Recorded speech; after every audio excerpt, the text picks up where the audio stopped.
గత కొన్ని దశాబ్దాలుగా ఒక వెలిగిన కంప్యూటర్ సైన్స్ అండ్ ఇంజనీరింగ్ సిఎస్సికి డిమాండ్ తగ్గబోతుందా?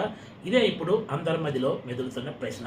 దీనికి చాలా కారణాలే ఉన్నాయని చెప్పొచ్చు. అమెరికా అధ్యక్షుడిగా రెండవసారి డొనాల్డ్ ట్రంప్ బాధ్యతలు స్వీకరించిన తర్వాత ఐటీ రంగాన్ని టార్గెట్ చేశారు. ముఖ్యంగా అమెరికాలో ఐటీ ఉద్యోగాలన్నీ అమెరికన్లకే దక్కాలనే కోణంలో ఆయన నిర్ణయాలు తీసుకున్నారు. అంతేకాదు అమెరికాలో ఎంఎస్ చేసే విద్యార్థుల విషయంలో కూడా కఠిన ఆంక్షలు పెట్టడంతో భారత్ నుంచి అమెరికా వెళ్లే విద్యార్థుల సంఖ్య కూడా గణనీయంగా తగ్గుముఖం పట్టిన సంగతి తెలిసిందే.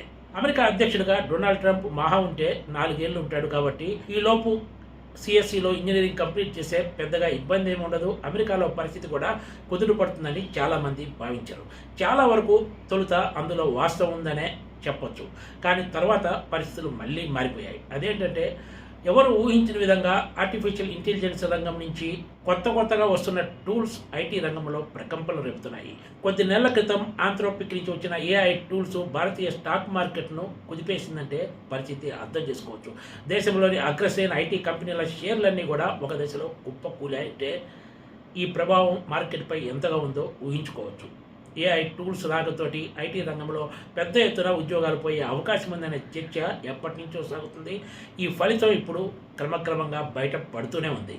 మరోవైపు ఏఐ కారణంగా ఇప్పటికే ప్రపంచవ్యాప్తంగా ఐటీ రంగంలో పెద్ద ఎత్తున ఉద్యోగాలు పోతున్నాయి. రాబోయే సంవత్సరాల్లో కూడా ఇది కొనసాగే అవకాశం ఉందనే అంచనాలు వెలువడుతున్న విషయం తెలిసిందే. ఈ కారణంగానే రాబోయే విద్యా సంవత్సరంలో సిఎస్సికి డిమాండ్ తగ్గే అవకాశం ఉందనే అభిప్రాయం సర్వత్రా వ్యక్తమవుతుంది. కాకపోతే సిఎస్సిలోని స్పెషలైజ్డ్ సబ్జెక్టులైన ఆర్టిఫిషియల్ ఇంటెలిజెన్స్, మెషిన్ లెర్నింగ్తో పాటు cyber security and forensic, cloud computing తదితర విభాగాలకు డిమాండ్ తగ్గకపోయినా కూడా core CSE, IT, computer engineering, data analysis వంటి విభాగాల్లో డిమాండ్ గణనీయంగా తగ్గే అవకాశం ఉందని నిపుణులు అంచనా వేస్తున్నారు.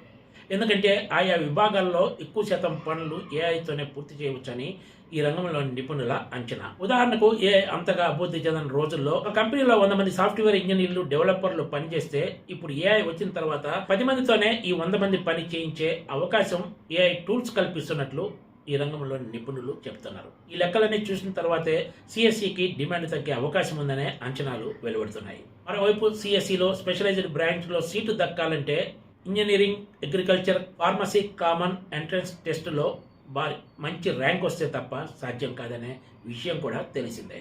సహజంగా స్పెషలైజ్డ్ బ్రాంచ్లకు భారీ డిమాండ్ ఉంటుంది. కానీ అక్కడ సీట్ రావాలంటే ఎఫ్సెట్లో మంచి ర్యాంక్ కూడా రావాలి.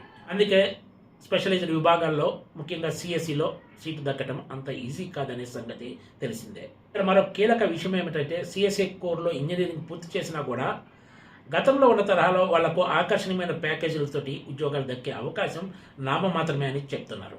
భారీ వేతనాలు రావాలంటే ఖచ్చితంగా ప్రత్యేక నైపుణ్యాలు సాధించాల్సిందే అనేది ఎక్కువ మంది నిపుణులు చెప్తున్న మాట. రాబోయే రోజుల్లో ఐటీ జాబ్ మార్కెట్లో కూడా పెను మార్పులు చోటు చేసుకునే అవకాశం ఉన్నట్లు నిపుణులు చెప్తున్నారు.